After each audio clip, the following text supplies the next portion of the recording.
Election tribunal Karachi में returning अफसरान की जानिब से उम्मीदवारों को एक आज़ाद नामजदगी मुस्तरद करने की अपीलों पर समाअत हुई है। इलेक्शन ट्रिब्यूनल के सरबराह जस्टिस अदनान करीम ने रिटर्निंग अफसरान की कारकर्दगी पर इजहार बरहमी किया।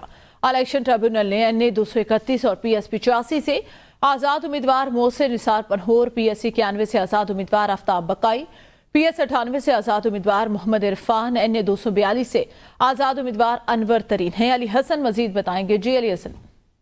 देखिए जी, इलेक्शन ट्रिब्यूनल में आज मजबूरी तौर पर 137 उम्मीदवारों की जानिब से रिटर्निंग अफसरान के फैसलों और कागजात नामजदगी मुस्तरफ होने के खिलाफ जो अपीलें हैं उनकी समाअतें मुकर्रर की।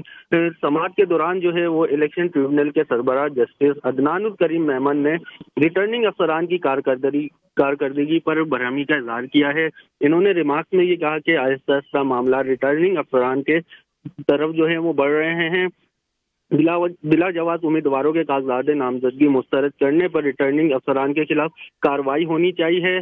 जस्टिस अदनानुल करीम मेमन ने इलेक्शन कमीशन के नुमाइंदे से मुकालमा करते हुए कहा कि क्या रिटर्निंग अफसरान को पहले तरबियत दी गई थी, जिस पर डायरेक्टर लॉ इलेक्शन कमीशन की जानिब से बताया गया है कि रिटर्निंग अफसरान को 3 दिन की ट्रेनिंग दी गई है, जिस पर जस्टिस अदनानुल करीम मेमन ने ये रिमार्क्स में कहा कि अगर कोई रिटर्निंग अफसर गलत काम करता है तो इलेक्शन कमीशन इसके खिलाफ कार्रवाई का इख्तियार रखता है या नहीं।